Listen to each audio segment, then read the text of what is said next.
हाँ अच्छा मेरी जी बताएं, दो बड़े इंटरेस्टिंग सवाल है। एक तो वो साड़ी वाला हम बताएंगे, एक साड़ी का सीक्वेंस है बड़ा ही रोमांटिक, जो ड्रामे में नहीं आपने चलाया लेकिन बाद में यूट्यूब पे जो चल गया, जिसमें असद है, शुजा असद है और कुबरा है, बड़ा रोमांटिक सा मियां बीवी का सीन है। तो ये बाद में ये फर्स्ट टाइम देखा कि डायरेक्टर ने यूट्यूब पे रिलीज कर दिया, टीवी पे नहीं चला। क्या क्या वजह थी, क्या स्ट्रेटेजी है ये? उसकी एक्चुअली कोई भी स्ट्रैटेजी नहीं थी। मैं रात में मैंने सोचा है यार ये तो बड़े मजे का सीन था, ये चला नहीं ड्रामे में, तो क्यों नहीं चला? किसने रोक दिया? रोका किसने? नहीं वो देखिए सब नहीं रोका नहीं, वो सब प्रोडक्शन सब चैनल्स का अपना एक कोड ऑफ होता है। So I think may be they felt it wasn't appropriate for TV audiences। तो मैंने तो ऐसे ही मैंने कहा है बड़े मजे से हमने शूट किया था, मजा आया था, I think it's a nice very romantic scene. तो मैं अपने इंस्टाग्राम फॉलोअर्स लगा दी थी, आई डिडंट नो कि इतना वायरल हो गया। देख के मजा भी है, नहीं मजा आया, देख आप सही कह रहे हैं, मजे का सीन। तो अच्छा नहीं, उसकी वजह ये भी है ना कि ये मेंबर भी रह चुकी हैं सेंसर बोर्ड की, तो इन्हें पता है कि वो किस तरीके से अपनी प्रोडक्ट को आगे लेके जा। ऐसा ही है ना मेरी, स्ट्रेटजी पता है।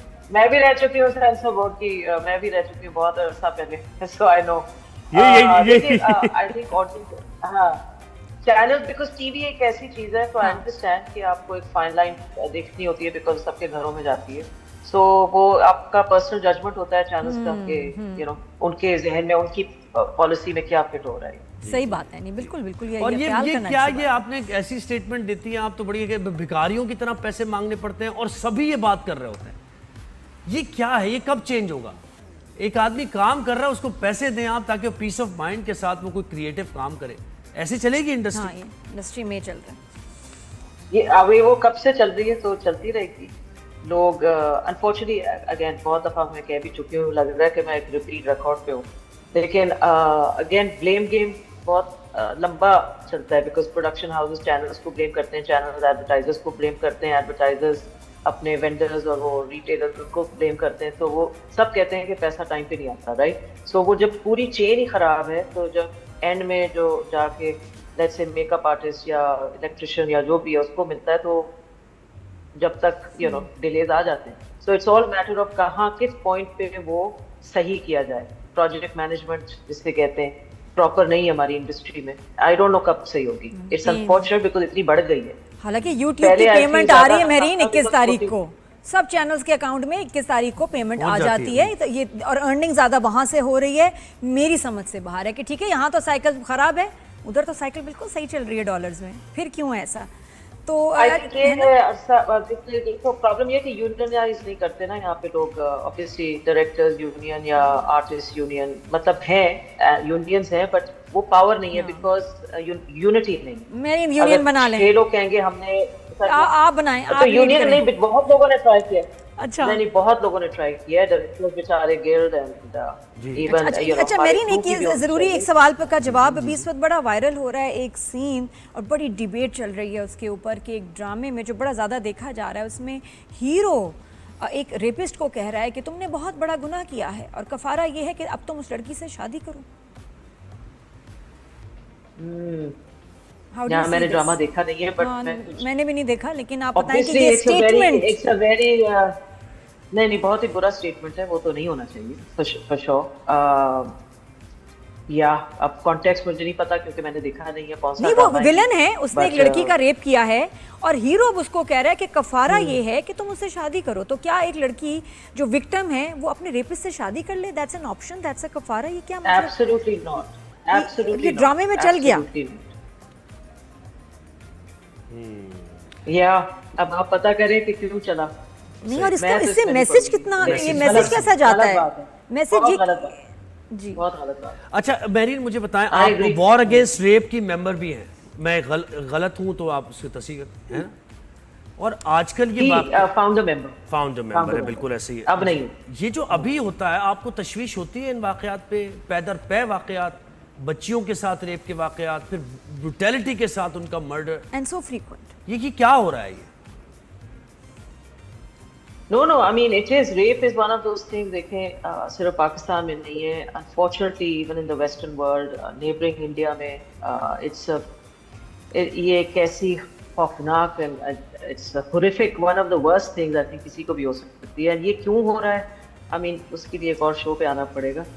बट आई फील अब जैसे ड्रामों की जो बात हो रही है ना, बहुत सारे ड्रामे बने ऑन रेप एंड असॉल्ट। कुछ इंटेलिजेंटली बने हैं, कुछ बहुत ही एब्सोल्युटली इररिस्पॉन्सिबल मैसेजिंग हुई है। तो मैंने सिर्फ ये नहीं जो आप बात करी, और भी ड्रामे हुए हैं जहाँ मैरिटल रेप हुआ है, जिसको हम एक्नॉलेज ही नहीं करते कि वो एक चीज़ भी हो सकती है, राइट? तो as as directors, as storytellers, ये हमारी रिस्पॉन्सिबिलिटी है। हम उसमें ये कर सकते हैं कि जब इस तरह की कहानियां आए तो रिस्पॉन्सिबली उसको पोर्ट्रे करें। And for example case number 9 was a brilliant drama उस लिहाज से। जी जी। So, तो मेरी थोड़ा सा आपसे ना जरा क्विक क्यों ये सवाल हो रहा भी है? करेंगे। हाँ। कुछ जरा कहते हैं ना उसको रैपिड जी, फायर। rapid fire, हाँ, हाँ। Rapid fire. अच्छा ये बताएं, कौन सा ड्रामा पुराना क्लासिक पीटीवी का उसको आप दोबारा से बनाना चाहेंगे? ओह, सारे वो जो मुझे नहीं बनाने चाहिए, अनकही, तन्हाइयाँ, धूप किनारे। फेवरेट्स है मेरे। बट धूप किनारे मैं बनाऊं बिल्कुल भी। समटाइम्स क्लासिक्स को वही रहना चाहिए, उनको रीमेक नहीं करना चाहिए। नहीं बनाएंगे। अच्छा आपको सबसे ज़्यादा मुतासिर किस इस इंग्लिश फिल्म ने किया, क्योंकि ये बड़ी मशहूर है अपनी टेक्निकल एडवांसमेंट के लिए? एडोलेसेंस या ऑब्सेशन? ओए, बिल्कुल ही डिफरेंट चीजें हैं, दोनों मेरी फेवरेट। एडोलेसेंस तो ऑब्वियसली टीवी सीरीज थी, one take- one take में पूरी ऑब्सेशन वन टेक में। है हाँ, ना? कोशिश करते हैं हम भी, लेकिन वो वन टेक्स में भी कितनी रिहर्सल्स होती हैं उनकी। तो ज़्यादा और ज़्यादा obsession तो फेवरेट? मेरा, क्योंकि हॉरर तो मेरा एक नया वो प्यार है रिसेंट इयर्स में।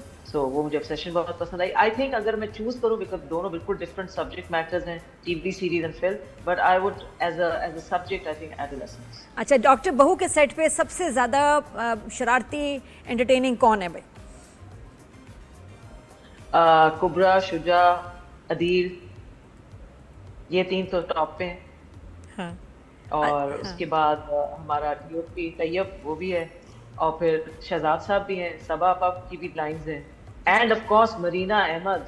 सब शरारती हैं। वो एक अलग एक तफरीह है। बहुत ही थे ना, सभी शरारती थी। इसलिए मैं कह रही हूँ, इसमें हंस हंस के पूरे हमने महीने गुजार दिए। अच्छा आपका अपना फेवरेट कैरेक्टर कौन सा है डॉक्टर बहू में? Favourite character camera. Hi hi. कि मैं एक को नहीं कह सकती, क्योंकि सभी मेरे को अच्छे हैं। I love all of these actors, I love their characters. I think सबने इतनी मेहनत की है, प्यार से बनाया है।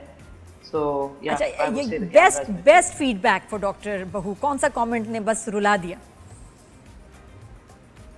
यार, एक तो रुलाने का लास्ट जो एपिसोड चला है, उस पर तो मैं हैरान हूँ कि इतनी औरतें इतने मुश्किलात से गुजर रही हैं। आई हैव नो आइडिया कहाँ से मुझे मैसेजेस आए, सबा आपा को आए, सनम को आए। इट वाज एक्चुअली सैड कि इतने लोग इस तरह की जिंदगी गुजार रहे हैं। बट वो अच्छा लगता है जब उन्होंने देखा और उनकी आंखें खुली और उन्होंने कहा okay, may be you know I have to reevaluate my life and see कि मैंने क्या किया है। सो वो व्हेन यू टच समथिंग